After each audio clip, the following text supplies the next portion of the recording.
Hi folks, Lachlan here from Passion for Sound with another audio review for you. Today we're going to be looking at the beyerdynamic Impacto DAC. Yes, this little tiny thing. What this is, it's an inline DAC built specifically for beyerdynamic headphones, and it's pretty cool. So let's take a look at how it works.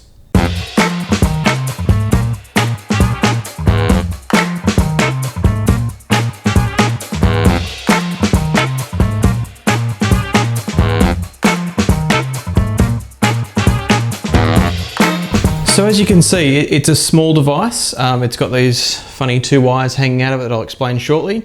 And on the other end, it's got a USB socket. So this is designed to be an all-in-one DAC and headphone amp for any beyerdynamic headphones that you might have that have a twin cable input. So let's address these first.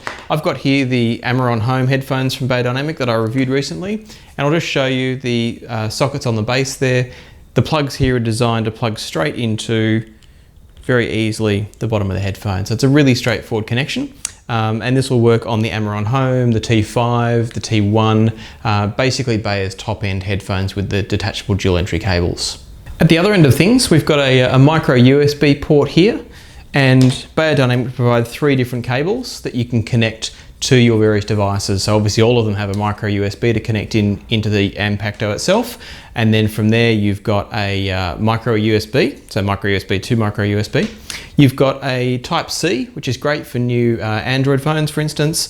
And you've got a Type A USB, so that's for your computer, in other words. What that means is that you've got lots of versatility with the Impacto. You can connect it to anything except an iPhone. Now, I believe Beyer have a new Impacto coming out soon that will work with iPhone, but for now, the one I'm reviewing is entirely for Android and PC use only. It would work with Mac computers via the USB-A, but not with your iPad or iPhone. So inside this little plate of plastic and metal is an ESS 9018 Sabre DAC.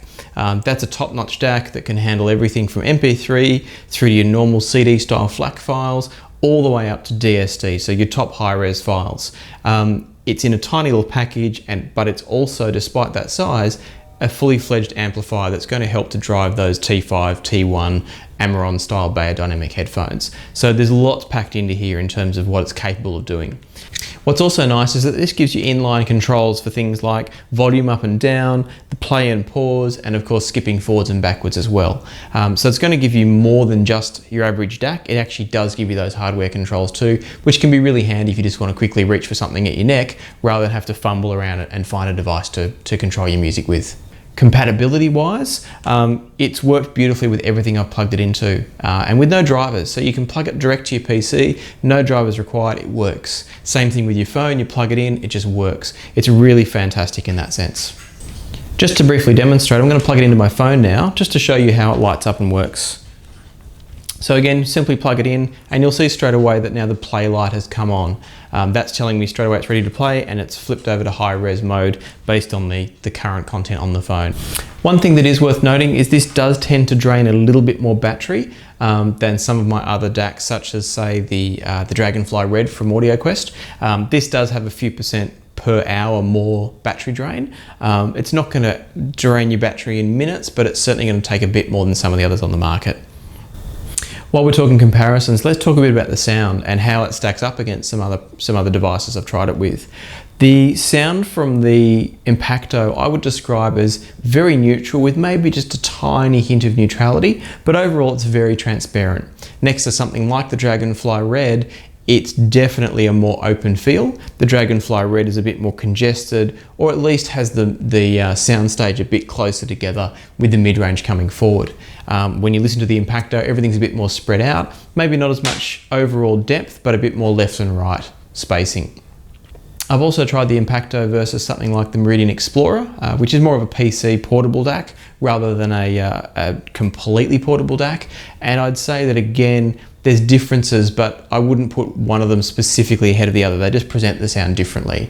The one that I would say is the closest in sound quality to the Impacto is actually the iFi Micro IDSD, and that's fantastic because in terms of performance, the Micro IDSD is a big brick of metal. It's a really serious piece of kit, and for this to stack up to it is saying something. In my testing, I found that the Impacto actually prefers DSD. So if you have a device that can upsample permanently to DSD, to me, I got a slightly smoother and more enjoyable sound out of the Impacto. It's not to say that standard PCM, so FLAC and MP3 wasn't good, but it was actually even better with DSD. So if you can upsample, you may find some benefits there. I think the final thing I need to mention here is the price. The Impacto retails here in Australia for between $400 and $500. And at that price, it's a hard sell compared to something like a Dragonfly Red, which again, as I said before, is a preferential choice as to which one's better. Or if you're more focused on your PC audio, something like the Meridian Explorer as well. Where this does shine is the fact that it's tiny, it gives you hardware controls, and it's dedicated for your beyerdynamic. So it's actually set up to drive those and run those headphones specifically. From that point of view, I think it's a really great product, but it's important that you weigh up, do you want to be able to use it with any other product ever? Once you buy this, you're buying beyerdynamic headphones for the time that you want to keep using this. If you buy something like a Dragonfly Red, Meridian Explorer, then you're allowing yourself to come and go with all different headphones. So it all depends on what you're looking for. For the purpose of Beyer headphones, if you find you like the Beyer sound and you already own T1s, T5s, Amirons, etc., this is a great choice. It's going to really simplify your system. It plugs into the headphones, it hangs nice and close to your body, and everything's just going to sound better without the need for external amplifiers, big boxes, extra cables, etc. So from that point of view, I highly recommend it. As always, if you've enjoyed this review, can you give us a thumbs up, maybe subscribe to see future ones if you're interested, and if you've got any questions, please leave them in the comments below. Thanks for watching, and we'll see you next time here on Passion for Sound.